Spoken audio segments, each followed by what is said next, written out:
What's up guys? I hope you are doing well. I am Veer. Welcome to Stellar Family. तो कैसे हो मेरे दोस्तों? मैं आशा करता हूँ शानदार तरीके से आप लोग अपनी लाइफ को एंजॉय कर रहे हो, अपनी सेहत, फैमिली और पढ़ाई का ध्यान काफी अच्छे से रख रहे हो।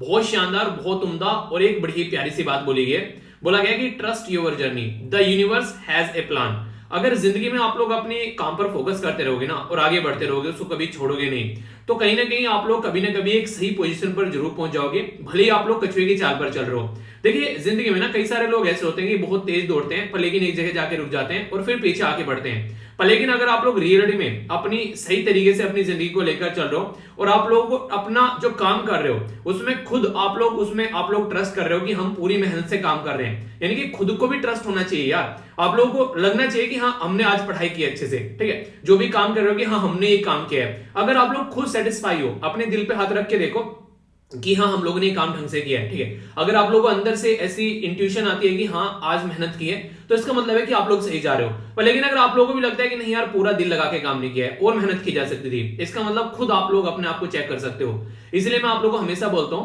किसी दूसरे की जरूरत नहीं है आप लोगों को चेक करने के लिए। आप लोग खुद अपने आप को डेली चेक कर सकते हो। आपका दिल, आप लोगों का दिमाग आप लोगों को डेली बता देगा कि हाँ आप लोगों ने मेहनत की है या फिर टाइम पास किया है। अगर आप लोगों को लगे कि यार आज तो मजा आ गया पढ़ के, आप लोगों ने जो भी काम किया मजा आ गया करके, तो इसका मतलब ये कि आप लोग उस चीज को बहुत सही तरीके से करके निकल गए। पर लेकिन अगर आप लोगों को लगे कि नहीं यार मजा नहीं आया करके और कुछ अच्छा किया जा सकता था, तो इसका मतलब है कि आप लोगों ने खुद ने अपने आप से लापरवाही की है। तो अपने आप को चेक बैलेंस करते रहिए। जिंदगी में ये सबसे शानदार तरीका है, डेली मॉर्निंग में अपना प्लान बनाओ और इवनिंग में अपने आप को चेक करो। इससे आप लोग खुद अपनी जिंदगी को पकड़ पाओगे कि किस डायरेक्शन में आप लोग की जिंदगी जा रही है। तो बताओ कैसा रहा आज का आप लोगों का दिन? नीचे कमेंट बॉक्स में आप लोग बता सकते हो कि सुबह से कितना प्रतिशत आप लोगों ने अपना जो काम डिसाइड किया था वो एंजॉय किया है या फिर कितनी कमी रह गई है। तो ये आप लोग जरूर कर सकते हो, ठीक है। जो डिस्कशन है वो बहुत ही प्यारा, बहुत ही शानदार रहने वाला है। वीडियो को एंड तक देखिएगा, आप लोगों का मजा आ जाएगा सुनकर। इतना डिटेल में और इतनी प्यारी प्यारी न्यूज कवर करूंगा कि आप लोगों के चक्षु खुल जाएंगे। बैकग्राउंड इन्फॉर्मेशन के साथ में काफी सारी बातें हम लोग डिस्कस करेंगे, तो एक एक पॉइंट जो है वो इंपॉर्टेंट होने वाला है। तो टकटकी लगाकर आप लोगों को ये लेक्चर देखना है ताकि सारी चीजें माइंड में बिल्कुल क्रिस्टल क्लियर हो जाए। तो आइए एक बार ओवरव्यू ले लेते हैं, क्या क्या हम लोग डिस्कस करेंगे। इंपॉर्टेंट डे बात करेंगे नेशनल सेफ्टी डे के बारे में, और भी एक दो डे है इसके साथ में, वो भी मैं आप लोगों को कवर करूंगा। तो इंपॉर्टेंट जो भी होंगी बातें बैकग्राउंड इन्फॉर्मेशन के साथ में डिस्कस करेंगे। राष्ट्रीय वायुश्री जो योजना है, RVY बोलते हैं इसको, ये सेंट्रल सेक्टर एक स्कीम है। किस मिनिस्ट्री के अंडर में आती है आप लोगों को यहाँ पर ये बताना है। पूरे डिटेल में डिस्कस करेंगे। ALMCO ये क्या है, ये कौन सी मिनिस्ट्री के अंडर में आता है। इसी के साथ में IVFRT स्कीम जो है ये कौन सी स्कीम है, ये कौन सी मिनिस्ट्री के अंडर में आती है, इसको भी हम लोग समझेंगे। और दुनिया में रसिया और यूक्रेन की लड़ाई के बाद में सबसे ज्यादा जो वीट एक्सपोर्ट कर रहे हैं उसके बारे में हम लोग समझेंगे, कौन करता था और आज की डेट में क्या कंडीशन बन सकती है। हमारी कंट्री में कौन सा राज्य सबसे ज्यादा वीट प्रोड्यूस करता है, और इसी के साथ में यहाँ पर बात करेंगे international fund for agriculture development के बारे में। तो ये बताना आप लोगों को इसको कब बेसिकली स्टैब्लिश किया गया था। तो यानी कि बहुत सारी ऐसी इंपॉर्टेंट चीजें हैं जो कि डायरेक्ट प्रीलिम्स से भी आप लोगों के क्वेश्चन बन सकते हैं और जिनसे मेंस में भी आप लोगों के क्वेश्चन बन सकते हैं। जब मुझे मौका मिलेगा आप लोगों के लिए और भी कई सारी इंटरेस्टिंग चीजें करूंगा। जैसे एक क्वेश्चन है यहाँ पर, आप लोग इसका आंसर दे सकते हैं। बात की जा रही है कि under which ministry the scheme is funding, ठीक है। तो यहाँ पर अगर बात करें, जो मैं आप लोगों से स्कीम डिस्कस करूंगा उस स्कीम का नाम क्या है, उस स्कीम का नाम आप लोगों को देखने को मिलेगा। बेसिकली ये है राष्ट्रीय वायुश्री योजना। तो इस तरीके से क्वेश्चन आप लोगों से बन सकते हैं किस मिनिस्ट्री के अंडर में आएगी, ठीक है। बाकी यहाँ पर अगर आप लोगों को बोल दिया जाए कि डिस्कस करना है कौन सी अभी रिसेंटली पॉलिसीज हैं जिसमें इंडियन जो है हमारी कंट्री में क्या क्या पॉलिसीज लाई गई है जो बुजुर्ग पॉपुलेशन है यानी कि सीनियर पॉपुलेशन है, तो अगर आप लोग आंसर राइटिंग में भी इंटरेस्ट रखते हैं तो इस क्वेश्चन का भी आप लोग आंसर दे सकते हैं। यानी कि बहुत कुछ डिस्कस करूंगा यार, मजा आएगा सुनकर डिस्कसन को, ये आप लोगों को मैं गारंटी देता हूं, ठीक है। तो सबसे पहले नजर डालते हैं आज के इंपोर्टेंट डे के ऊपर और फिर चीजों को हम लोग आगे बढ़कर चलेंगे। इंपोर्टेंट जो डे है यहाँ पर, ये बात करता है नेशनल सेफ्टी डे के बारे में। सबसे पहले तो जब भी किसी डे के बारे में आप लोगों को बताता हूं, देख लिया करो कि वो नेशनल है या फिर इंटरनेशनल है, ताकि आप लोग उसके साथ में कनेक्ट कर सके। तो नेशनल सेफ्टी डे जो है ये 4 मार्च को सेलिब्रेट किया जाता है अवेयरनेस फैलाने के लिए कि ताकि कोई एक्सीडेंट ना हो, कोई गलत चीज ना हो जाए, तो उसको रोकने के लिए यहाँ पर इनके द्वारा काम किया जाता है। तो नेशनल सेफ्टी काउंसिल जो है यहाँ पर बेसिकली काम करती है, और इसी के चलते जो थीम यहाँ पर रखी गई है, nature young mind develop safety culture. देखिए आज के डेट में ना बात की जा रही है नेचर नर्चर, ठीक है। तो यहाँ पर अगर बात करेंगे सबसे इंपॉर्टेंट चीज यहाँ पर ये निकल कर आती है कि हमारा देश जो है वो एक यंग पॉपुलेशन है हमारे देश के अंदर में। अगर यंग पॉपुलेशन को हम लोग ढंग से लेकर चल पाते हैं तो बहुत सारे एक्सीडेंट को हम लोग रोक सकते हैं। जैसे एक्सीडेंट के डेटा के बारे में आप लोगों से बातें भी की थी कि हमारे देश में कितने सारे एक्सीडेंट डेली आप लोगों को देखने को मिलते हैं। तो अगर चीजों को हम लोग ढंग से लेकर चलेंगे तो बहुत सारे एक्सीडेंट को हम जो है रोक सकते हैं आज की डेट में। और अगर उन एक्सीडेंट को हम लोग रोकते हैं तो इससे आप लोगों को ये देखने को मिलेगा हमारी कंट्री की जीडीपी में भी काफी अच्छी ग्रोथ आप लोगों को देखने को मिलती है, क्योंकि मैक्सिमम उस इंसान का एक्सीडेंट होता है और उसकी डेथ होती है जो कि घर में कमाने वाला होता है, क्योंकि वही मैक्सिमम काम धंधे के पॉइंट ऑफ से बाहर निकलता है। तो इसलिए एक यंग जनरेशन के इंसान को हम लोग को प्रोटेक्ट करना है। और हमारे देश में लगभग 1.5 लाख यानी कि लगभग 1.5 लाख लोग ऐसे हैं जिनकी हर साल एक्सीडेंट से डेथ होती है, और लगभग 4 से 4.5 या फिर 5 लाख तक कभी हमारे देश में एक्सीडेंट होते हैं। इनमें से बहुत ऐसे जिसके हाथ पैर टूट गए, उनको दिक्कत देखने को मिलेगी, फिर घर में बैठ गए। तो जरूरी है सेफ्टी के बारे में लोगों को बताना। इवन अगर आप लोग गाड़ी में बैठकर जा रहे हैं तो वहां पर देखा होगा सीट बेल्ट नहीं लगाते हैं, मोटरसाइकिल पर जा रहे हैं तो हेलमेट नहीं लगाते हैं। तो ये बहुत सारे ऐसे इश्यूज हैं जो कि यंग जनरेशन को बताने की जरूरत है, और आप लोग भी इसके ऊपर खुद भी ध्यान रख सकते हैं और दूसरों को बता सकते हैं। यहां तक भी मैं बोलूंगा यार, कई बार जब रोड पर जाता हूं मैंने यहां तक भी चीजें देखी हैं कि लोग जिस स्टैंड पे बाइक को खड़ा करते हैं उस स्टैंड को भी हटाना भूल जाते हैं कई बार, ठीक है। तो कई बार मैंने भी यहां पर नोटिस किया, कई बार बोला भी मैंने कि भाई अपना स्टैंड ऊपर कर ले। तो आप लोगों ने कई बार ये चीजें देखी होगी। तो ये छोटी छोटी गलतियां जब हम लोग करते हैं, आफर तफरी में हम लोग रहते हैं, अपने आप पर फोकस नहीं करते हैं, तो ये छोटी सी गलती भी जो है वो बहुत बड़ी दुर्घटना का रीजन बन जाती है। तो इनको आप लोग समझ सकते हैं, ठीक है। तो जरूरी है यहां पर इसके बारे में बात करना। ओके, आगे बात करें इंपोर्टेंट महान पर्सनैलिटी के बारे में। आप लोगों ने सुना होगा जिनका नाम है स्वामी विवेकानंद जी। उनके गुरु थे यहाँ पर रामकृष्ण जी, ठीक है। तो नॉर्मली कई बार आप लोगों ने देखा होगा जो चेले होते हैं वो अक्सर गुरु से आगे निकल जाते हैं। बहुत सारे ऐसे उदाहरण आप लोगों को मिल जाएंगे, उन्हीं में से एक उदाहरण है स्वामी विवेकानंद जी। तो इनके जो गुरु हैं, इसीलिए कहते हैं कई बार गुरु का नाम जो रहता है वो चेला रोशन कर देता है। आप लोगों ने देखा सचिन तेंदुलकर जी को, उनके गुरु का नाम बताइए, चलिए देखता हूं किस किस को पता है। तो यहाँ पर उनके नाम पर उनके गुरु जो है वो फेमस हो गए। तो इस तरीके से आप लोग समझ सकते हैं, ठीक है। जैसे आप लोग अपना सिलेक्शन लेकर आते हो, ठीक है, तो आप लोग बताते हो सर आपने पढ़ा है, आपसे पढ़े हैं, तो ये देखो यार इससे मुझे मोटिवेशन मिलता है। और इवन आप लोग अपने लोकल एरिया में बातें करते हो कि हाँ सर से पढ़े थे यार, ठीक है। तो मतलब मेरे बारे में भी लोग जान पाते हैं। तो ये क्या हो गया, मतलब जैसे मैं पढ़ा रहा हूँ, सिलेक्शन हो रहा है, तो आप लोगों का सिलेक्शन हो रहा है, जिंदगी आप लोग की बन रही है, सारी चीजें आप लोग की हो रही है। मैंने बस छोटा सा एक गाइडेंस दिया, बहुत ही एक छोटा सा रोल प्ले किया, तो उस रोल में कम से कम आप लोगों को थोड़ी बहुत एक सही डायरेक्शन मिली। तो कहीं ना कहीं उसको अगर आप लोग किसी के आगे बता रहे हो तो ये क्या हो गया, ये एक तरीके से मेरा भी नाम हो गया, ठीक है, कि हाँ इनके पढ़ाए हुए बच्चे जो है ऐसी ऐसी अच्छी अच्छी जगह पहुंच रहे हैं। तो आप लोग समझ सकते हैं। तो यहाँ पर जो रामकृष्ण जी हैं, उनके जो शिष्य हैं स्वामी विवेकानंद जी, उनके बारे में हर एक इंसान जानता है। तो यहाँ पर इनका भी ओधा अपने आप बढ़ गया। वो नहीं कहता, आप लोगों ने मूवी देखी होगी अमिताभ बच्चन की, सूर्यवंशी तो थी शायद, उसमें कहता है कि अपनी वाइफ को कहता है तुम आईएएस बनो, कि जितना बड़ा तुम्हारा कद हो, जितना बड़ा तुम्हारा ओहदा होगा उतना ही ऊंचा मेरा कद होगा। तो यही बात है, जितनी अच्छी अच्छी पोस्ट पर आप लोगों का सिलेक्शन होकर जाएगा उतना ही अच्छा मेरा भी एक तरीके से कद बढ़ेगा, आप लोग ऐसा बोल सकते हो। तो आप लोग जितनी मेहनत करते हो और फिर आप लोग मेल करते हो तो वो रियलिटी में अंदर से एक तरीके का सुकून देता है। तो ये बातें आप लोग समझ सकते हैं। ये डे तो यहां तक तो चलिए सही है, ये आप लोगों को पता चल गया कि इनका नाम जो था बेसिकली रामकृष्ण जो परमहंस था, ठीक है। तो ये आप लोगों को पता चल गई, पर लेकिन कुछ और बेसिक इंफॉर्मेशन बता देता हूं जहां से कई बार क्वेश्चन बन जाते हैं। रामकृष्ण जो परमहंस है यहाँ पर 1836 से लेकर 1866 तक का जो टाइम ड्यूरेशन आप लोग देखते हैं 19th सेंचुरी में सेंट थे। तो इनके द्वारा अगर बात करें, रामकृष्ण जो ऑर्डर ऑफ द मोंक जो था वो इनके द्वारा फाउंड किया गया। स्पिरिचुअल एक तरीके से गुरु आप लोग बोल सकते हैं। रामकृष्ण मूवमेंट जो चलाया गया, यहाँ पर आगे चलकर बहुत बड़ा जो रोल रहा यहाँ पर वो रहा स्वामी विवेकानंद जी का, ठीक है। दो ऑर्गेनाइजेशन आप लोग यहाँ पर देखते हैं, एक तो रामकृष्ण जो मठ है और दूसरा रामकृष्ण मिशन है। कई सारे आप में से ऐसे भी होंगे जो इनके साथ में कनेक्ट होंगे, ठीक है। तो ये जो मूवमेंट है यहाँ पर हमारे देश के अंदर में, इनको कई बार आप लोगों ने देखा होगा रामकृष्ण मूवमेंट, और यहाँ पर वेदांता मूवमेंट भी यहाँ पर एक तरीके से फॉर्म कोर आप लोगों को देखने को मिलती है। रामकृष्ण मिशन का नाम तो आप लोगों ने सुना ही होगा। अगर आप लोग दिल्ली में रहते हैं तो आप लोगों ने यहाँ पर लाइब्रेरी देखी होगी, ठीक है, आर के आश्रम के नाम से, आप लोग कभी गए उसमें? तो इस तरीके से आप लोग समझ सकते हैं। तो कई सारी लाइब्रेरी है, अलग अलग राज्य के अंदर आप लोगों को लाइब्रेरी देखने को मिलेगी। अपने राज्य के अंदर भी आप लोग देखते हैं क्या कोई ऐसी लाइब्रेरी आप लोग को देखने को मिलती है? तो ये सारी क्या होती है, ये बेसिकली गवर्नमेंट की तरीके से चलने वाली लाइब्रेरी होती है। इनमें ज्यादा पैसे पे नहीं करने होते हैं आप लोगों को। इसमें थोड़ा सा एडमिशन का प्रोसीजर थोड़ा टफ आप लोगों को देखने को मिलता है, पर बाकी सारी चीजें आप लोगों की चलती रहती है। तो ये क्या रहता है, ये एक सही डायरेक्शन में बेसिकली एक सही डायरेक्शन बच्चों को देने की कोशिश की जाती है। तो यहाँ पर क्या करते हैं, जैसे फिलैंथ्रोपिक हो गए, यानी कि पैसा हो गया जिसके पास में बहुत सारा, वो यहाँ पर कंट्रीब्यूशन दे देगा कि चलो यार किसी का फायदा हो जाए। वॉलंटरी ऑर्गेनाइजेशन आ जाएगी, स्वेच्छा से किसी को सपोर्ट कर देना। तो इस तरीके से आप लोगों को देखने को मिलेगा। तो स्वामी विवेकानंद जी जो थे, उनके द्वारा यहाँ पर ये जो चीजें हैं वो आगे लेकर चला गया, ठीक है। तो ये कुछ ऐसी बातें हैं जिसके बारे में आप लोग याद रखिएगा। क्वेश्चन कई बार बन जाते हैं यहाँ पर, ये बेसिक चीजें हैं, ठीक है, जो मुझे लगा कि आप लोगों को पता होनी चाहिए। एक और छोटा सा यहाँ पर डे है, हालांकि इसको आप लोग बस याद रख सकते हैं, ये है एम्प्लॉय अप्रेंटिस, ये यहाँ पर बेसिकली अप्रिशिएशन डे, ठीक है। तो यानी कि अगर कोई काम कर रहा है तो उसको अप्रिशिएशन मिलना चाहिए, तभी वो और अच्छे से काम करेगा।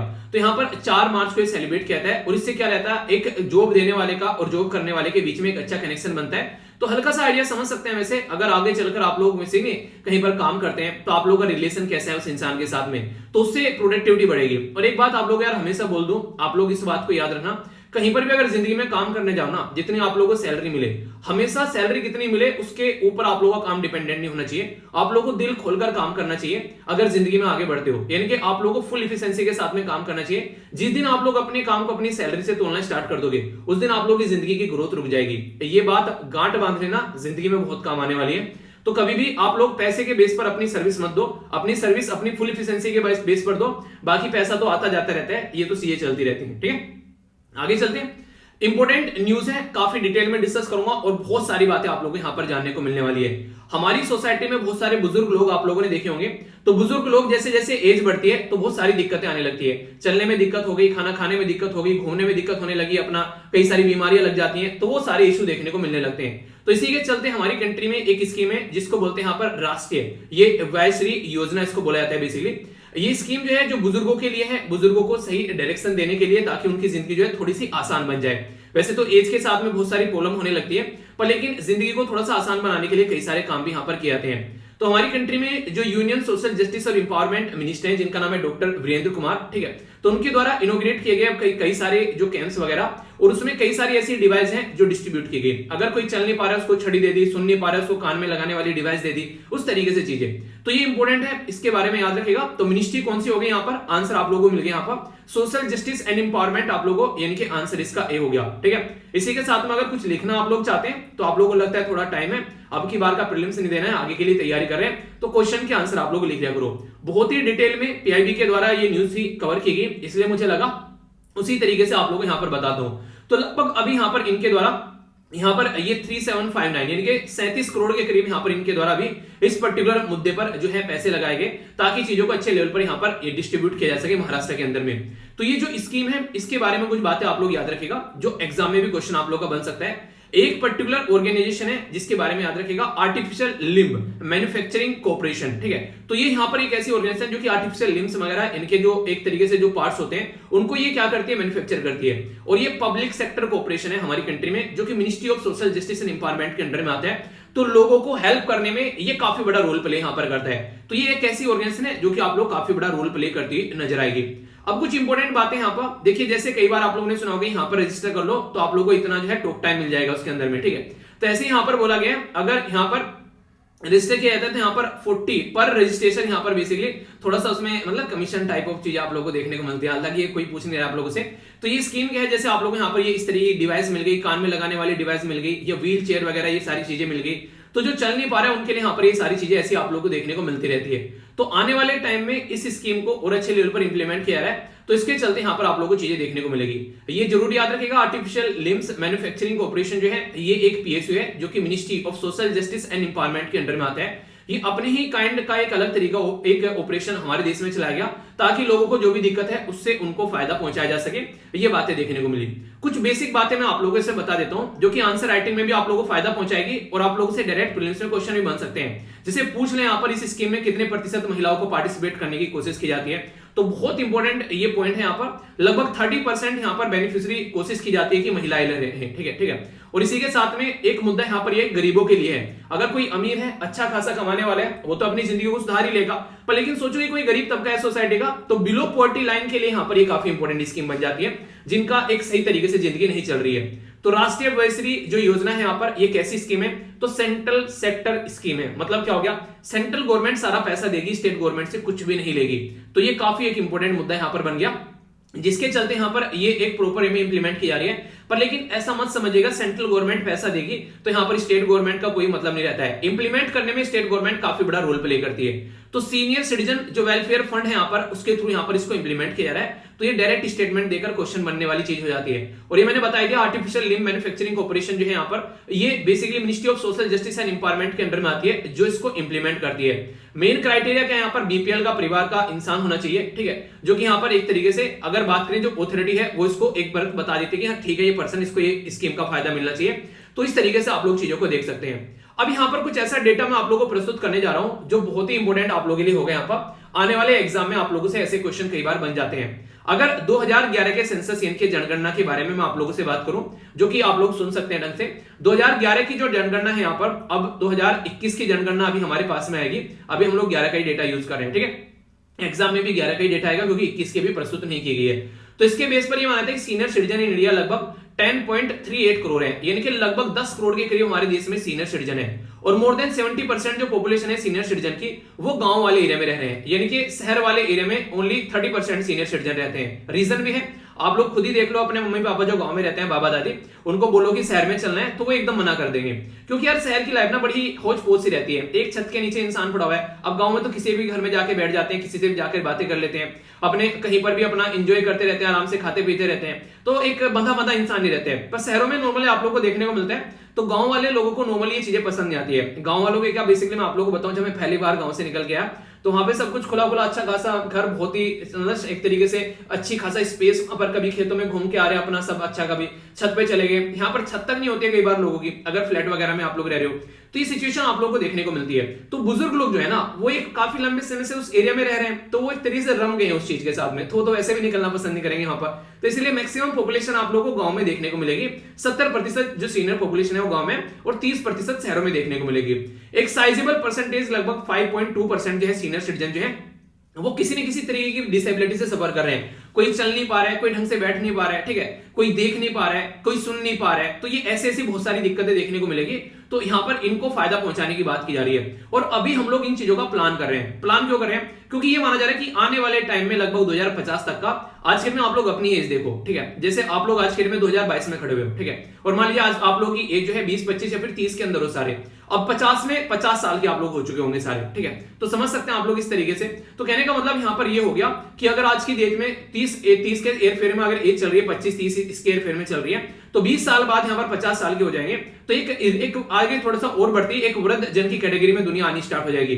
तो इस तरीके से अभी आने वाले टाइम की प्लानिंग यहां पर की जा रही है कि जब इतनी सारी यंग पॉपुलेशन हमारे पास में है, अगर इनको हम लोग आने वाले टाइम में 5 से 10 साल के अंदर हम लोगों ने इनको ढंग से प्रोडक्टिवली यूटिलाइज नहीं किया, तो आगे चलकर इनके पास में जॉब नहीं होगी, तो ये किसी न किसी चीज के ऊपर डिपेंडेंट रहेंगे, तो दिक्कतें देखने को मिलेगी। तो ऐसी स्कीम जो है वो बहुत बड़ा रोल प्ले करने वाली है, जो कि गवर्नमेंट के ऊपर एक बर्डन भी पड़ेगा सभी चीजों का, क्योंकि जो कमाने वाले हाथ हैं वो उस टाइम पर कमाने वाले नहीं रहेंगे।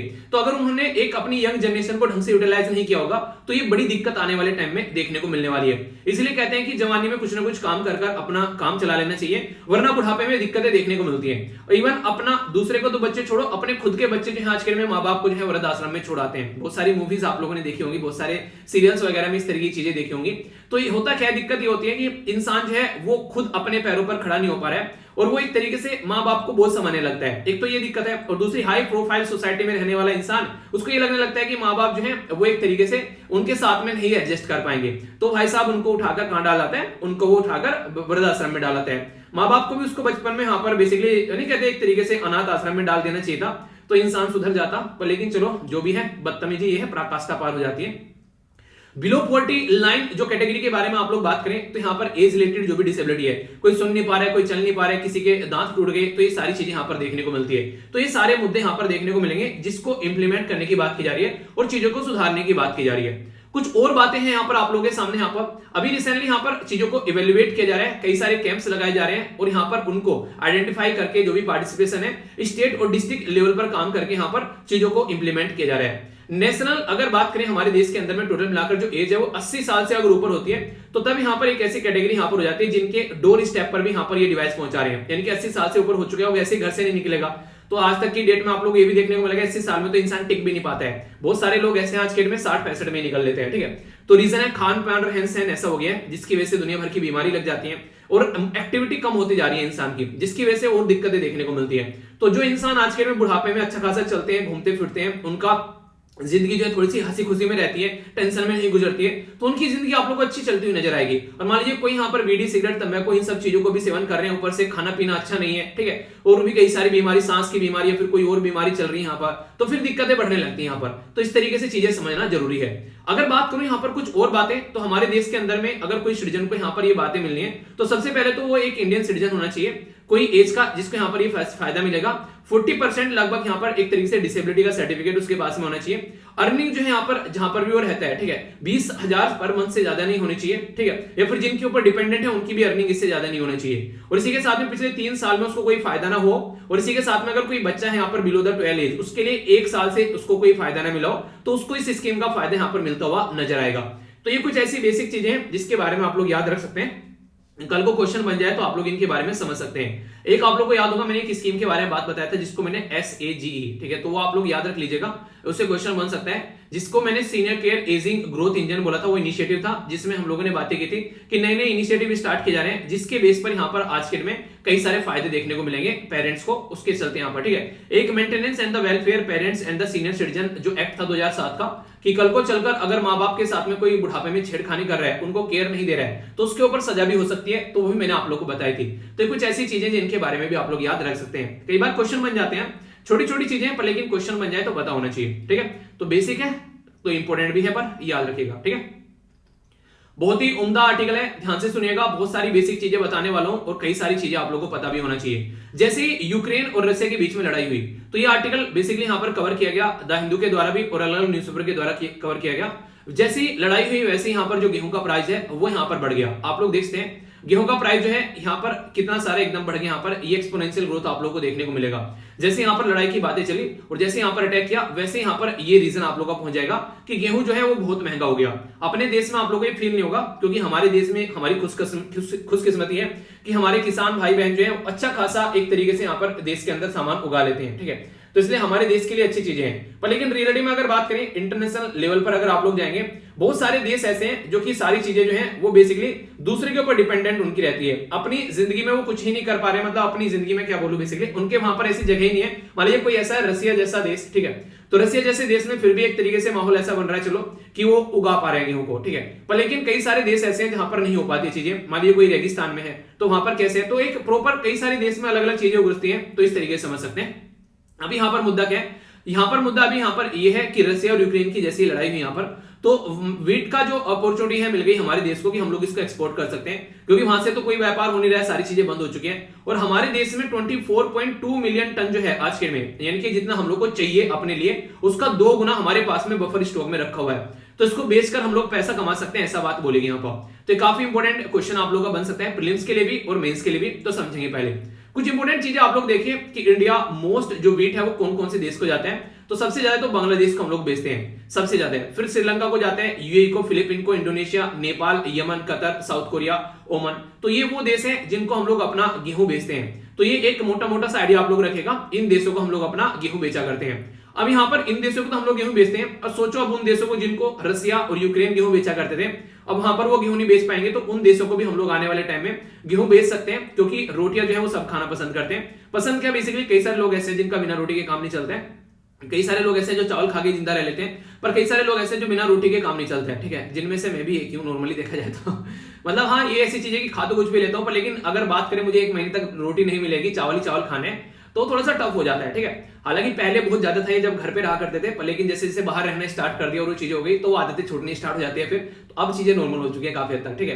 पहले तो ऐसा था कि बिना रोटी के काम नहीं चलेगा, हमारे घर में आज की डेट में भी ये चीजें रहती हैं, जो अगर रोटी बनाएंगे तो चावल भी, मतलब चावल बनेगा तो साथ में रोटी भी बनती है, ठीक है, क्योंकि जो है रोटी की आदत पड़ी हुई है खाने की बेसिकली ऐसी चीजें आप लोग बोल सकते हो। आपने देखा कि कई बार ऐसा होता है कि चलो चावल बना लेते हैं, आज रोटी रहने देते हैं। हालांकि अब चीजें थोड़ी थोड़ी चेंज हो रही हैं, पर लेकिन पहले नॉर्मली ऐसी चीजें देखने को मिला करती थी, और गांव के लोगों में नॉर्मली आप लोगों की चीजें नजर भी आ जाती हैं। शहर में चीजें काफी हद तक चेंज रहती हैं, वो एक अलग बात है। आप लोगों की क्या राय है इसके बारे में आप लोग अपनी राय बता सकते हैं। रसिया जो है वो वर्ल्ड में सबसे ज्यादा वीट एक्सपोर्ट करते हैं, यानी कि दुनिया में जितना जो चावल एक्सपोर्ट किया जाता है उसमें से, सॉरी चावल नहीं गेहूं एक्सपोर्ट किया जाता है, उसमें से 18% अकेला रसिया एक्सपोर्ट करता है। रीजन क्या है, रसिया का जो एरिया है दुनिया में सबसे बड़ा है अगर बात करेंगे रसिया के बारे में, पर लेकिन रसिया के अंदर जो है पॉपुलेशन काफी कम है, यानी कि उग तो ज्यादा रहा है और खाने वाले कम है, तो इसका मतलब क्या हो गया, तो बेचेंगे सीधा सीधा। और दूसरे नंबर पर चाइना सबसे ज्यादा प्रोड्यूस करता है और तीसरे नंबर पर इंडिया सबसे ज्यादा प्रोड्यूस करते हैं। यूक्रेन जो है वो अमंग टॉप 5 एक्सपोर्टर है दुनिया में, यानी कि यूक्रेन अगर आप लोगों से पूछ ले कौन कितना एक्सपोर्ट कर रहा है, रसिया और यूक्रेन को मिला दे तो दुनिया का 1/4 यानी कि 1/4 गेहूं जो है वो यूक्रेन और रसिया एक्सपोर्ट करते थे।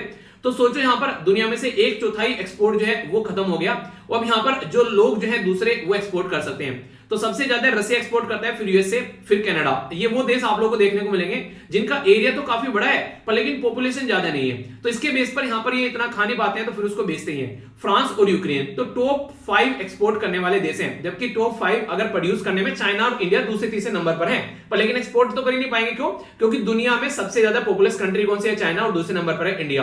तो अपने ही देश में मतलब इतने सारी पॉपुलेशन है तो उनका ही पेट भर जाए तो बड़ी बात है यहाँ पर ये। अभी इजिप्ट जो है वो वर्ल्ड में सबसे ज्यादा बिगेस्ट इंपोर्टर है, सबसे ज्यादा अगर कोई इंपोर्ट कर रहा है तो वो इजिप्ट इंपोर्ट कर रहा है यहाँ पर ये, ठीक है। और तुर्की जो है वो बिगेस्ट एक तरीके से स्पेंड करता है रसिया और यूक्रेन से खरीदने में। लगभग 74% जो तुर्की के अंदर यहाँ पर गेहूं आते हैं वो यहाँ पर कहां से आते हैं? वो रसिया और यूक्रेन से आते हैं। तो तुर्की की तो खस्ता हालत हो जाएगी यहाँ पर, आप लोग समझ सकते हैं, उसको तो कोई ऑल्टरनेटिव ढूंढना पड़ेगा। हमारा देश जो है वो सेकंड लार्जेस्ट प्रोड्यूसर है गेहूं का, ठीक है। आप लोगों को देखने को मिलेगा अराउंड 13.5 जो वर्ल्ड का टोटल प्रोडक्शन है वो आप लोगों को देखने को मिलेगा। इंडिया का जो प्रोड्यूस है यहाँ पर अगर बात करें तो 107, यहाँ पर जो 107 मतलब एक तरीके से 107 जो मीट्रिक टन आप लोगों को यहाँ पर देखने को मिला एनुअली।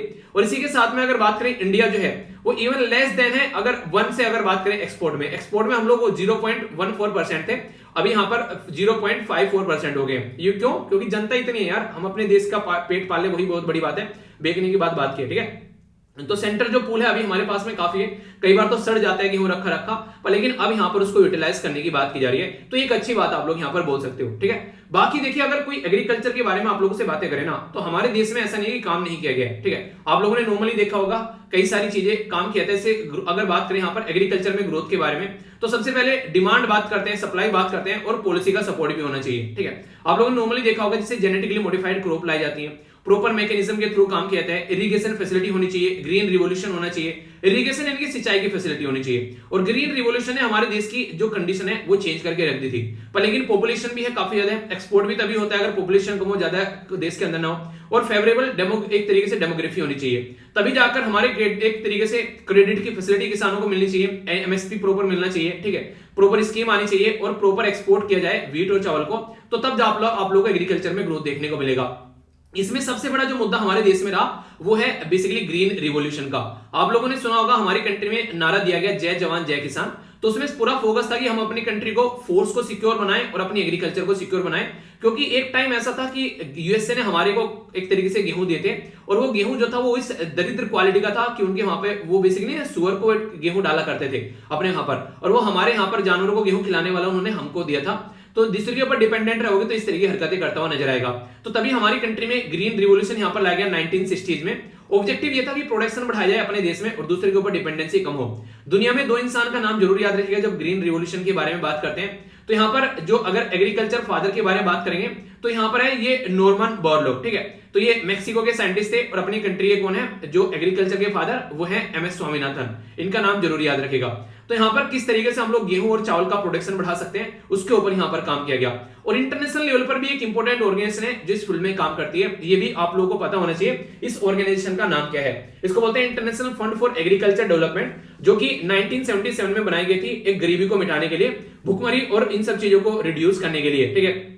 यूनाइटेड नेशन की स्पेशलाइज एजेंसी है जो कि आगे चलकर यहाँ पर बात करें, यूनाइटेड नेशन जो स्पेशलाइज एजेंसी है जो कि स्टैब्लिश किया गया था। यहाँ पर एक तरीके से रिजल्ट निकला जिसका फूड जो यहाँ पर जिसको वर्ल्ड फूड कॉन्फ्रेंस बोलते हैं, ठीक है। तो 1974 में, ठीक है। तो यहाँ से फिर आगे चलकर यहाँ पर ये बनी। तो कहने का मतलब यहाँ पर ये कि प्रॉपर वे में चीजें की जाती हैं ऑल ओवर वर्ल्ड में भी, ऐसा नहीं है कि यहाँ पर ऐसे ही काम चल रहा है। और आप लोगों को पता होगा हमारे देश के अंदर भी नेशनल फूड सिक्योरिटी एक्ट के बारे में आप लोगों को पता होना चाहिए। डायरेक्ट क्वेश्चन बन जाता है, एक अलग से टॉपिक आप लोगों को निकल जाता है। नेशनल फूड सिक्योरिटी एक्ट लाया गया जिसमें हम लोग को राइट टू फूड दिया गया। आर्टिकल 21 याद रखेगा, इंसान जिंदा रहेगा तो ही यहाँ पर कुछ कर पाएगा, तो राइट टू फूड का अधिकार यहाँ पर दिया गया। ये काफी इंपोर्टेंट यहाँ पर हो जाता है, ठीक है। तो इसके बारे में आप लोग जरूर याद रखिएगा। तो राइट टू फूड का जो अधिकार दिया गया, यहाँ पर सब्सिडाइज फूड देने की बात की गई।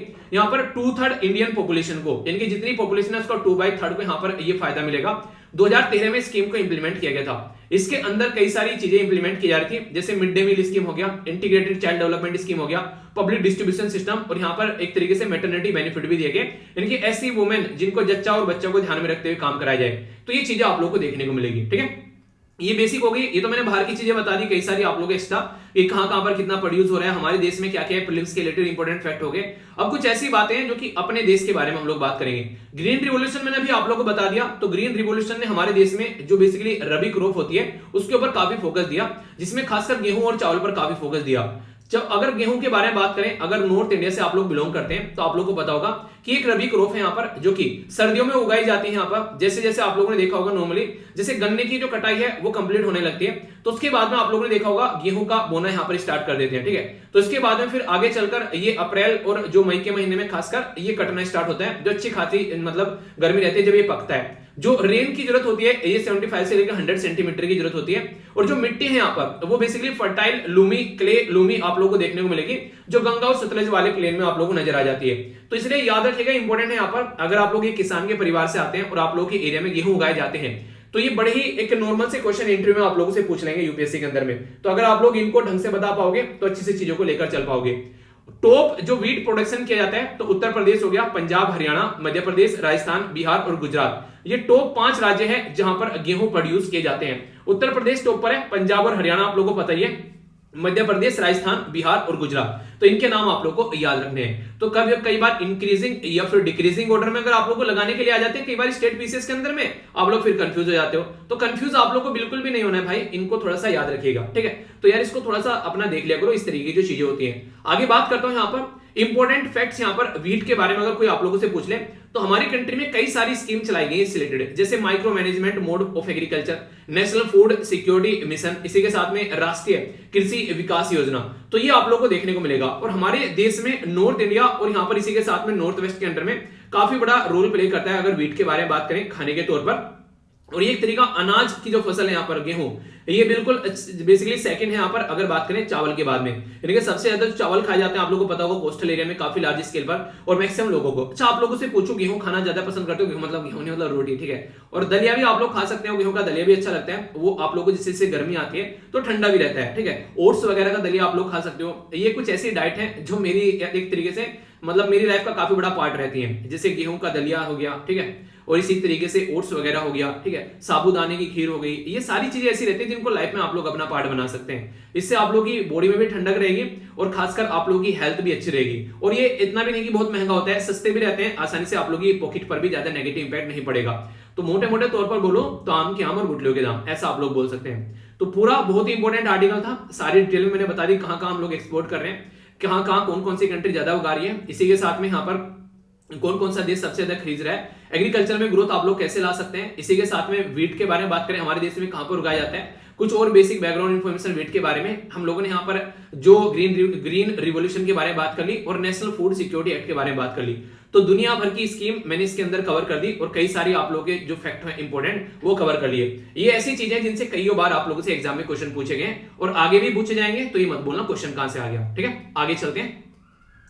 इंपॉर्टेंट एक स्कीम आप लोग यहां पर मैं बात करूंगा जिसका नाम है यहाँ पर immigration visa foreigner registration tracking. आप लोग समझ सकते हैं नाम से यहाँ पर ये बेसिकली काफी इंपॉर्टेंट हो गया यहाँ पर, और पीआईबी के अंदर काफी डिटेल में इसको कवर किया गया क्योंकि इसके लिए अभी हमारे देश में यहाँ पर 1334 करोड़ रुपए यहाँ पर दिए गए हैं, ठीक है। इसका मतलब क्या हो गया, immigration visa foreigner registration tracking. तो इसके बारे में एक एक शब्द के बारे में मैं बातें करूंगा। पहले इमिग्रेशन के बारे में बातें करते हैं, ठीक है। ये जो स्कीम है अभी हमारे देश में लाई जा रही है, तो इमिग्रेशन क्या है यहाँ पर, तो इमिग्रेशन और इमिग्रेशन इनके बारे में आप लोगों को पता होना चाहिए। तो इमिग्रेशन बेसिकली बोलेंगे, ठीक है। तो इमिग्रेशन शब्द में देखिए थोड़ा प्रोनाउंसिएशन इधर उधर हो जाता है कई बार, तो उसको समझिएगा।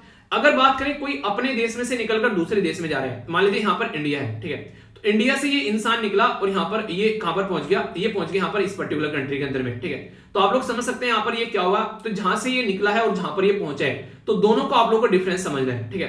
तो यहाँ पर अगर किसी देश के अंदर आप लोग जा रहे हैं तो आई एम, तो इसको आई एन लिख लीजिएगा, यानी कि इन हो रहा है, ठीक है। यानी कि एक देश में से आ रहे हैं तो इन हो रहा है, तो इनको इन याद कर लीजिएगा। और जिस देश में से निकल रहे हैं वहां से बोलेंगे एमिग्रेट हो गया और यहां से बोलेंगे इमिग्रेट हो गया, ठीक है। तो इस तरीके से समझ सकते हैं आप लोग। तो दोनों को आप लोग क्या समझ सकते हैं, यानी कि आई एम हो गया जिस देश में जा रहे हैं तो आई एन हो गया, और ई एम हो गया यहां से निकल कर जा रहे हैं, तो ई से एग्जिट हो गया निकल रहे हैं, और आई से इन हो गया।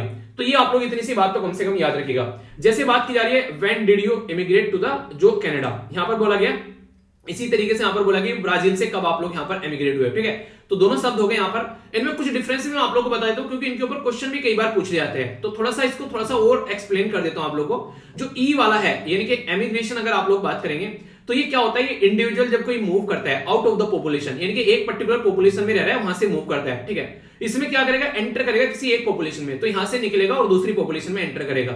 इससे क्या होता है, किसी पर्टिकुलर एरिया में जहां से निकला है वहां पर रिड्यूस हो जाएगी डेंसिटी, क्योंकि पॉपुलेशन कम हो जाएगी जब यहां से निकला है। दूसरी साइड में जब ये जाएगा तो वहां पर पॉपुलेशन बढ़ जाएगी। जो यहाँ पर जहां पर छोड़ रहे हैं, यहाँ पर नॉर्मली से गांव को छोड़ रहे हैं, ठीक है, सिटीज में आप लोग आ रहे हैं नॉर्मली, ठीक है, तो ये समझ सकते हैं जो गांव को छोड़कर कमिंग इन द सिटीज, तो एक तरीके से एमिग्रेशन टू द सिटीज आप लोग बोल देते हैं कई बार, पर लेकिन नॉर्मली देश के लिए ज्यादा यूज होते हैं, यहाँ पे तो इसको माइग्रेट बोल देते हैं शब्द, ठीक है, पीपल लिविंग द सिटीज और गोइंग टू द विलेज, तो ये इमिग्रेशन फ्रॉम द सिटीज, तो ये समझाने के लिए बोला गया, पर लेकिन डिफरेंस आप लोगों को शब्द में पता होना चाहिए कि अगर कोई क्वेश्चन बन जाए तो। अभी यहां पर अगर हमारे देश के अंदर कोई इंसान आ रहा है, ठीक है, वीजा उसका लग रहा है, कोई फॉरेनर है, तो हमारे देश में आ गया, कहां पर रह रहा है, क्या काम कर रहा है, उसको ट्रैक करना जरूरी है। पता चला कल वो कोई टेररिस्ट एक्टिविटी कर रहा है तो समझना पड़ेगा, तो उसकी सारी इंफॉर्मेशन हमारे देश के पास में होनी चाहिए। तो उसकी इमिग्रेशन वीजा इश्यूज क्या किए गए थे, कहां से आया है, कब कहां पर ये जा रहा है, कहां पर रह रहा है, क्या उसका क्या किस पर्पज के लिए यहां पर आया है, तो सारी चीजों के लिए यहां पर बेसिकली ये मेन ऑब्जेक्टिव है कि एक पर्टिकुलर जो पैसेंजर आ रहा है तो एक तरीके से नेशनल सिक्योरिटी को भी ध्यान में रखते हुए उसके ऊपर हम लोग को ध्यान रखना है। तो हो गई ना इंपॉर्टेंट बात यहां पर, यानी कि इंसान आ तो गया देश के अंदर में, पर लेकिन है कहां पर, वो कर क्या रहा है, ऐसा तो पता होना चाहिए ना। तो ये काफी डिटेल में अगर आप लोग जाएंगे यहाँ पर ministry of electronics and information technology की वेबसाइट पर, यहाँ पर भी आप लोगों को इसके बारे में इंफॉर्मेशन मिल जाएगी। तो सारी बातें यहाँ पर बता रखी है कि हमारी कंट्री में जो इमिग्रेशन चेक पोस्ट कितनी है यहाँ पर, ये बता रखा है, ठीक है। इसी के साथ में कितने यहाँ पर आप लोगों को प्रोजेक्ट देखने को मिलेंगे हमारे मिशन के 169, ठीक है। फॉरेन रीजनल जो रजिस्ट्रेशन ऑफिस है वो कितनी है यहाँ पर 5 आप लोगों को देखने को मिलेंगे।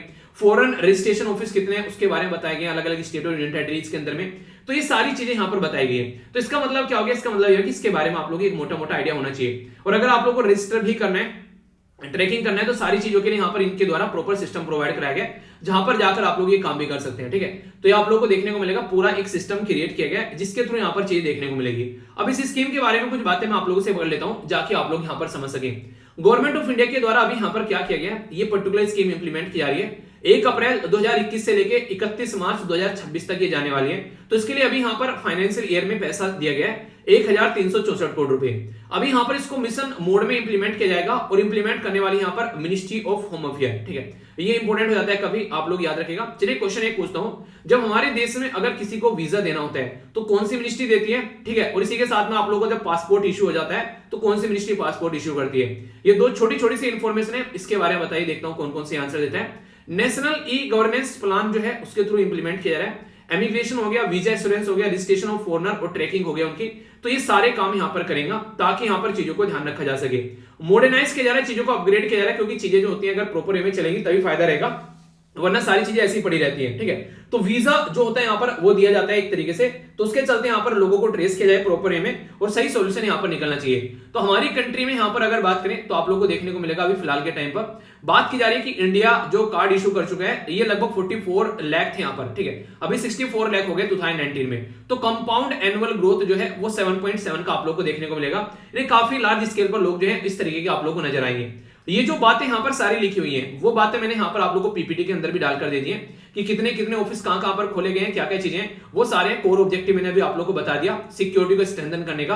और ये कौन कौन सी पोस्ट है जिसके चलते यहाँ पर चीजें आप लोगों को देखने को मिलेगी, तो बायोमेट्रिक अपडेशन, ये सारी चीजें, कब एंट्री के लिए एग्जिट पॉइंट, सारी चीजें यहाँ पर बेसिकली अपडेट की जाती है, ठीक है।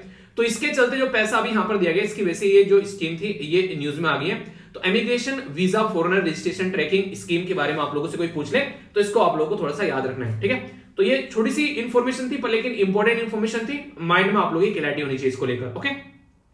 आगे चलते हैं, एक और इंपॉर्टेंट यहाँ पर एक पर्टिकुलर न्यूज है जिसके बारे में आप लोग को आइडिया होना चाहिए। बहुत इंपॉर्टेंट टॉपिक है यहाँ पर, ये सिक्योरिटी के पॉइंट ऑफ से डिफेंस या फिर एनडीए सीडीएस की इनकी सबकी तैयारी कर रहे हैं। इवन यूपीएससी के अंदर भी आप लोगों से क्वेश्चन पूछा जा सकता है, काफी डिटेल में कवर किया गया था इंडियन एक्सप्रेस के द्वारा भी, तो इसलिए अच्छे से हम लोग यहाँ पर कवर करेंगे। बात की जा रही है यहाँ पर एक एक्सरसाइज के बारे में जिसका नाम है यहाँ पर धर्म गार्जन एक्सरसाइज। ये जो एक्सरसाइज है 27 फरवरी से यहाँ पर स्टार्ट हुई है और ये 10 मार्च तक चलने वाली है, ठीक है। हमारी कंट्री में कहां पर हो रही है, यहाँ पर ये बेसिकली बेलगांव कर्नाटक के अंदर आप लोग को देखने को मिलेगी। जो फॉरेनर ट्रेनिंग नोड है वहां पर आप लोग को ये नजर आएगी। जापान के साथ मिलकर यहाँ पर ये एक्सरसाइज आप लोग की नजर आती है। तो इंपॉर्टेंट हो जाता है, इंडिया और जापान के रिलेशन के बारे में भी लिखने के लिए आए तो इस एक्सरसाइज को आप लोग यहाँ पर मेंशन कर सकते हैं। अपनी कंट्री कंपेयर में अगर जापान को आप लोग देखोगे तो जापान आप लोगों को यहाँ पर नजर आ जाएगा, ठीक है। तो जापान एग्जैक्ट लोकेशन मैंने आप लोगों को दिखा दी, पड़ोस में आप लोगों को साउथ कोरिया देखने को मिलेगा। तो इंडिया और जापान के बीच में काफी क्रूशियल एक्सरसाइज है जो कि सिक्योरिटी चैलेंज क्या क्या दोनों के बीच में उनको कैसे टैकल करना है, बहुत सारी चीजों को यहाँ पर इनके द्वारा फोकस दिया जाता है। पहली इंपॉर्टेंट बात यहाँ पर ये आप लोगों को देखने को मिलेगी। अगर इस एक्सरसाइज के बारे में डिटेल में आप लोगों से कुछ बातें करूं, धर्म गार्जन जो एक्सरसाइज यहाँ पर ये एनुअल ट्रेनिंग आप लोगों को देखने को मिलेगी जो कि इंडिया में ये 2018 से यहाँ पर कंडक्ट की जा रही है, ठीक है। तो अभी यहाँ पर जो 22 वाली है यहाँ पर ये आप लोग को देखने को मिलेगी हमारी कंट्री से, जो मराठा जो लाइट इन्फेंट्री है यहाँ पर, ठीक है, तो उसके द्वारा यहाँ पर इंडियन आर्मी की जो रेजिमेंट आप लोग को देखने को मिलेगी। जापानीज जो गार्ड सेल्फ डिफेंस है उनके द्वारा पार्टिसिपेट किया है। तो हमारी कंट्री से मराठा और जापानीज यहाँ पर ये पार्टिसिपेट कर रहे हैं, जिनके चलते यहाँ पर ये बेसिकली एक तरीके से वेरियस ऑपरेशन चलते हैं, कहीं जंगलों में, कहीं शहरों में, कहीं एक तरीके से अलग अलग एरिया में, ताकि हम लोग चीजों को ढंग से टैकल किया जा सके। तो अभी जो एक्सरसाइज यहाँ पर ये चल रही है, इसमें एक तरीके से क्या क्या ड्रिल की जा सकती है, कहां पर टेररिस्ट अगर कोई चीजें हैं, कोई अर्बन एरिया में कोई टेररिस्ट घुस गया, कैसे उसको टैकल करना है, ठीक है, कैसे यहाँ पर फर्स्ट एड को इंप्लीमेंट करना है, अनआर्म्ड कम्बैट कैसे चलाना है यहाँ पर, ठीक है, यानी एक तरीके से चीजों को कैसे टैकल करना है, अगर हथियार भी ना हो कल को कुछ ऐसी सिचुएशन यहाँ पर बन जाए तो कैसे एग्जीक्यूट करना है, कैसे यहाँ पर टैक्टिक्स चलानी है, कैसे न्यूट्रलाइज करना है, कोई थ्रेट अगर आ जाती है, तो ये सारे काम यहाँ पर मिलकर किए जाते हैं। तो मोटे मोटे तौर पर अगर मैं आप लोगों को बोलूं तो इस स्कीम का बेसिक पर्पज यहाँ पर ये है कि कल को चलकर अगर कोई दिक्कत आ जाती है तो उसको न्यूट्रलाइज करना है सही तरीके से। इंडिया और जापान मिलकर यहाँ पर ये काम करते हैं, ठीक है।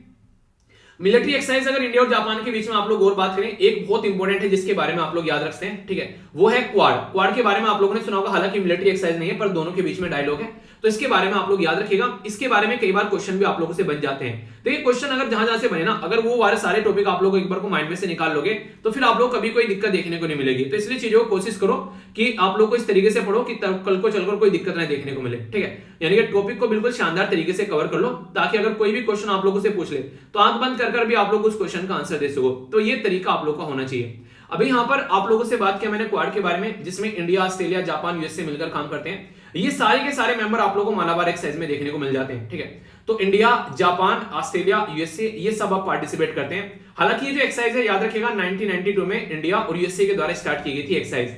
इंडिया और यूएसए के द्वारा ये पार्टनरशिप में यहाँ पर ये स्टार्ट की गई थी।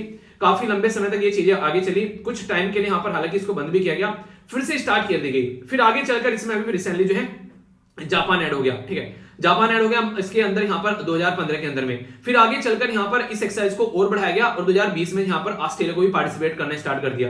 तो अभी यहाँ पर सारे के सारे क्वाड मेंबर जो हैं वो पार्टिसिपेट करते हैं इस पर्टिकुलर एक्सरसाइज के अंदर में, ठीक है। तो ये कुछ इंपॉर्टेंट बातें हैं जिसके बारे में आप लोग याद रखिएगा। डायरेक्ट क्वेश्चन कई बार आप लोगों से बन जाते हैं, तो आप लोगों को मोटा मोटा सा आइडिया कम से कम इसका होना चाहिए, ठीक है, कि अच्छा कहां पर हो रही है, क्या क्या मुद्दे चल रहे हैं, क्या क्या चीजें हैं। तो ये इसलिए आप लोगों को बताता हूं ताकि क्वेश्चन बने तो आप लोगों के माइंड में कुछ कंफ्यूजन ना आए कि अच्छा ये चीजें चल रही हैं, ठीक है। तो अभी ये सारी चीजें मैंने आप लोगों को बता दी। बाकी एक जेमेक्स नेवल एक्सरसाइज देखने को मिलेगी दोनों के बीच में, और इसी के साथ में यहाँ पर शून्य मैत्री एक्सरसाइज आप लोगों को एयरफोर्स की देखने को मिलेगी दोनों कंट्री के बीच में। तो ये वो बेसिक इंफॉर्मेशन थी जिसके बारे में आप लोग कोई भी डाउट नहीं होना चाहिए। तो एक एक पॉइंट मैंने आप लोगों को यहाँ पर क्लियर करा दिया। तो है ना इंपॉर्टेंट चीजें यहाँ पर जो मैंने आप लोगों को बताई सारी, तो इस तरीके से आप लोग समझ सकते हैं। तो क्या क्या डिस्कस किया वो मैं आप लोगों को बता देता हूं। और मॉर्निंग में यार बड़ी ही दिक्कत होगी, पता नहीं क्या चक्कर चल रहा है, कुछ ज्यादा ही प्रॉब्लम होगी। मॉर्निंग में मैंने जो वीडियो थी वो 3 बार अपलोड की, उसको डिलीट किया, इसके बाद में फिर दूसरी वीडियो मैंने अपलोड करके देखी, दूसरी पुरानी वीडियो, वो पब्लिक हो गई आराम से, ठीक है। पर लेकिन जो रेगुलर जो वीडियो अपलोड करता हूं वो वाली पब्लिक नहीं कर रहा, उसको पकड़ के बैठ गया। 7:30 बजे वीडियो पब्लिक करी, 7:30 क्या ज्यादा ही हो चुका था मुझे लग रहा है, ठीक है। तो इतनी बड़ी दिक्कत मुझे देखने को मिली, मतलब मेरा सर में दर्द हो गया। मैंने कहा कितना टाइम हो गया यार, ये काफी बढ़िया इशू निकल के आता है, पता नहीं इशू क्या चलता है, मतलब उसको प्रोसेसिंग में लगा के डाल देता है और घूमती रहती है। कई बार ऐसा होता है, पता नहीं ऐसा नहीं मौज मस्ती का मालिक बन गया। कई बार ऐसा होता है कि डाली और 5 मिनट में प्रोसेसिंग करके उसको पब्लिक कर देता है। और कई बार पता नहीं क्या उसके साथ में खेलता रहते से बच्चा पकड़कर बैठ गया उसको कि हाँ बस खेलता रहो उसके साथ में। तो ये हरकतें कई बार देखने को मिलती है, पर क्या ही कर लूं, बस मेरे हाथ में कुछ नहीं होता है अपलोड करने के बाद में। जैसे मैं आप लोगों को बोलता हूँ अपलोड कर दिया मैंने, ठीक है, अपलोड हो गया, अब मेरे हाथ में कुछ नहीं है। उसके साथ में यूट्यूब क्या करेगा, आप लोग क्या करोगे, देखोगे नहीं देखोगे, ठीक है। आप लोग बोलता हूँ कि वीडियो को थम्स अप दे दिया करो, नहीं पसंद आता तो आप लोग डिसलाइक कर सकते हैं, ठीक है। तो फीडबैक होता है एक तरीके का। तो कई सारे बच्चे नहीं देते हैं, तो मेरे हाथ में थोड़े ना मैं आप लोगों को पकड़ अंगूठा चिपकाऊंगा कि मैंने कहा ये चिपकाओ इस पे यहाँ पर अंगूठा। तो सारी चीजें यार वो मेरे हाथ में नहीं रहती, मेरा काम होता है बस वीडियो को रिकॉर्ड करना, डिकोड करना और अपलोड करना। जैसे ही वो वीडियो अपलोड होना स्टार्ट होगी, मेरे हाथ से इसका जो है कमांड छूट गई। आप लोग ऐसे बोल सकते हो टुकड़ा खाया आप लोगों ने, गले से नीचे उतरा, अब आप लोगों के हाथ से उसकी कमांड गई। अब कैसे अंदर प्रोसेसिंग होगी, कहां पर घूमेगा ब्लड, उसको कितना लेकर जाएगा, कहां पर उससे आप लोगों की बॉडी को प्रोटीन मिलेगा, विटामिन मिलेगा, वो सारा आप लोगों के हाथ में नहीं है, ठीक है। तो यही चीजें हैं। तो आई होप कि आप लोग समझ रहे होंगे। तो कभी कभी ऐसा इश्यू हो जाता है तो मैं आप लोगों को इन्फॉर्मेशन दे देता हूँ टेलीग्राम के ऊपर में, ठीक है। तो काफी अच्छे से हम लोगों ने यहाँ पर डिस्कस की एक कोटेशन। इसके बाद में इंपोर्टेंट जो नेशनल सेफ्टी डे के बारे में आप लोगों से बातें की। इसी के साथ में एक पर्टिकुलर और डे था जिसको हम लोगों ने ये यहाँ पर एम्प्लॉय यहाँ पर एप्रिसिएशन डे के बारे में बात की। इसी के साथ में रामकृष्ण जयंती के बारे में हम लोगों ने बातें की कई सारी, और कुछ बेसिक इन्फॉर्मेशन बताया एक तरीका टॉपिक आप लोगों का कवर हो गया यहाँ पर ये, ठीक है। इसी के साथ में हम लोगों ने यहाँ पर बातें की, काफी इंपॉर्टेंट स्कीम थी, क्वेश्चन भी मैंने दिया, आंसर राइटिंग भी अगर आप लोग करना चाहते हैं तो कर सकते हैं इस पर्टिकुलर स्कीम के बारे में। तो बहुत सारी बातें मैंने आप लोगों को यहाँ पर बताई इस स्कीम के बारे में, क्या क्या मुद्दा है यहाँ पर, किस किस के लिए इंप्लीमेंट की जाती है, वुमेन का 33% रिजर्वेशन आप लोगों को बताया। इसी के साथ में यहाँ पर पॉपुलेशन को कवर करने की बात की जा रही है, कितनी वृद्ध पॉपुलेशन है हमारे देश में, वो सारे मुद्दे मैंने आप लोगों को यहाँ पर समझा दिए। दूसरी इंपॉर्टेंट स्कीम हम लोगों ने यहाँ पर ये इमिग्रेशन के बारे में जानी, इनके बीच में डिफरेंस क्या है, दोनों शब्दों के बीच में डिटेल में हम लोगों ने जाना, ठीक है। कहां पर कवर की गई, कैसे कैसे आप लोग चीजों को एंजॉय कर सकते हैं, सारी बातें मैंने आप लोगों को यहाँ पर बता दी। नेक्स्ट इंपॉर्टेंट जो न्यूज है यहाँ पर, ये हम लोगों ने इंडिया यूक्रेन के बारे में, रशिया के बारे में मुद्दे को समझा पूरा डिटेल में। तो सारी बातें एक एक पॉइंट मैंने आप लोगों को क्रिस्टल क्लियर करा दिया। यहाँ पर ये फैक्चुअल इन्फॉर्मेशन है, डायरेक्ट क्वेश्चन आप लोगों का एग्जाम में बन जाएगा। इसमें मैंने बहुत सारी स्कीम बता दी, इंडिया में एग्रीकल्चर ग्रोथ के बारे में कुछ लिखने के लिए आ जाए तो वो भी आप लोगों के सामने है, ठीक है। फैक्ट्स और फिगर हमारे देश में कहां पर गेहूं वगैरह उगाते हैं वो भी मैंने आप लोगों को बता दिया। इसी के साथ में हम लोगों ने ग्रीन रिवोल्यूशन के बारे में बात कर ली और नेशनल फूड सिक्योरिटी के बारे में बात कर ली, और यहाँ पर international fund for agriculture development के बारे में बातें कर ली, ठीक है। नेक्स्ट हम लोगों ने यहाँ पे बातें की बेसिकली सिक्योरिटी के बारे में। तो इंडिया और जापान के बीच में कौन कौन सी एक्सरसाइज है वो मैंने सारी आप लोगों को बता दी, तो कोई कंफ्यूजन अब इसको लेकर आप लोगों को नहीं होना चाहिए, ठीक है। तो मॉर्निंग में तैयार रहना, अगर कभी कोई इशू देखने को मिलता है तो आप लोग पुराना रिवीजन कर सकते हैं, तो टेंशन मत लिया करो, पर लेकिन वीडियो जरूर आएगी, इस बात की गारंटी देता हूं, ठीक है। बाकी यहाँ पर ये आज का आप लोगों का क्विज है, इसको आप लोग अटेम्प्ट कीजिए, एक एक क्वेश्चन को आप लोग अटेम्प्ट करना है। नेशनल सेफ्टी डे के बारे में बात की गई तो थीम आप लोग को बतानी है। राष्ट्रीय व्ययश्री योजना के बारे में बात की, कौन सी मिनिस्ट्री है, ALIMOCO क्या है इसके बारे में बताना है। IVFRT के बारे में बताइए कौन सी मिनिस्ट्री यहाँ पर इसके बारे में बता सकते हैं जो कि यहाँ पर इंप्लीमेंट कर रही है प्रोजेक्ट को। रशिया के बाद में कौन से दो कंट्री सबसे ज्यादा एक्सपोर्ट करते हैं, ठीक है, यहाँ पर प्रोड्यूस करते हैं, सॉरी, व्हीट हमारे देश में कौन कौन से राज्य सबसे ज्यादा प्रोड्यूस करते हैं। और यहाँ पर बात करें तो इंटरनेशनल फंड फॉर एग्रीकल्चर जो है यहाँ पर ये कब चीजों को स्टेब्लिश किया गया, तो ये आप लोग को बताना है। कल का थोड़ा सा रिवीजन जरूर कर लिया करो आगे जाने से पहले, ताकि चीजें याद रख सको, और रिकॉल कर लिया करो जब मैं आप लोगों को पढ़ाता हूं कितना आप लोगों को याद है। आंखें बंद कर एक बार रिकॉल करो कितना आप लोगों को याद है। वर्ल्ड वाइड जो मैंने आप लोगों से यहाँ पर वर्ल्ड वाइल्ड लाइफ के बारे में डिटेल में पढ़ाया था, याद आ रहे हैं सारे की, मैंने कहा हमारी ड्यूटी भी है, गवर्नमेंट की रेस्पॉन्सिबिलिटी भी है, और उसके साथ में हम लोगों ने इसको ट्रांसफर किया था, सारी चीजें याद आ रही हैं, वो सब बातें आप लोगों को पता होना चाहिए। इसी के साथ में वर्ल्ड हियरिंग डे की थीम आप लोगों को बतानी है। ऑपरेशन राहत, ऑपरेशन मैत्री, ऑपरेशन सुकून सब डिस्कस किया था। प्रेसिडेंट रामनाथ कोविंद जी के द्वारा इनॉग्रेट की गई थी 4400th एनिवर्सरी, वो किसकी थी बेसिकली आप लोगों को बताना था, birth anniversary. Global risk report और यहाँ पर नेट जीरो कार्बन एमिशन, इन दोनों के बारे में आप लोगों को बताना था, ठीक है।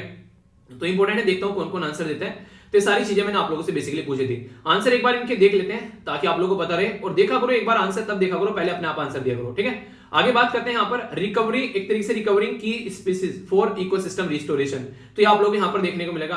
To hear for life listen with care, तो ये जिनको सुनाई नहीं देता है उनके लिए यहाँ पर बेसिकली थीम रखी गई है।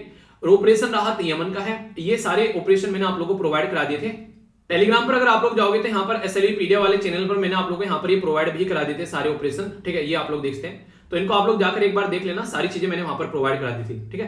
तो डिटेल में सारी चीजें इनको देख लेना। ऑपरेशन नेपाल, ये था बेसिकली ऑपरेशन मैत्री के बारे में बात करी, नेपाल से रिलेटेड था, ये यमन से रिलेटेड था, ये बैरूत से रिलेटेड था, इसको सी लिफ्ट बोला गया। इसी के साथ में लचित बोरपकन के बारे में आप लोग से बात की थी, 400वीं बर्थ एनिवर्सरी सेलिब्रेट कर रहे हैं, ठीक है। नेक्स्ट यहाँ पर वर्ल्ड इकोनॉमिक फोरम के द्वारा ग्लोबल रिस्क रिपोर्ट और वर्ल्ड इकोनॉमिक फोरम के द्वारा net zero carbon cities emission, तो ये सारी चीजें मैंने डिस्कस की थी। आज का समाप्त करते हैं यहीं पर डिस्कशन। वीडियो को लाइक या फिर डिसलाइक कर आप लोग बता सकते हैं, डिसलाइक भी कर सकते हैं, मुझ तक पहुंच जाता है, मुझे दिखेगा अगर डिसलाइक करेंगे। इसी के साथ में फीडबैक दे सकते हैं कमेंट बॉक्स में कि 10 में से कितने नंबर इस वीडियो को देखो, और पीडीएफ जाकर टेलीग्राम से डाउनलोड कर लेना, फ्री ऑफ कॉस्ट आप लोगों को मिल जाती है। तो आज का लेक्चर यहीं पर समाप्त करते हैं, नेक्स्ट लेक्चर के साथ में मिलूंगा, तब तक अपना ध्यान रखिए। बड़ों को नमस्ते, छोटों को प्यार, छोटी सी लाइफ में एंजॉय करो यार। मिलता हूं नेक्स्ट लेक्चर में, तब तक के लिए जय हिंद। और हाँ, मौज लो, रोज लो, नहीं मिले तो खोज लो, और अपना ध्यान रखो, और जिंदगी को थोड़ा सा लाइट रखो, ज्यादा टफ मत बनाओ यार, ठीक है। एंजॉय करते रहो जिंदगी को, तो काफी कुछ आप लोगों को आगे भी देखने को मिलेगा, अच्छे से एंजॉय करो।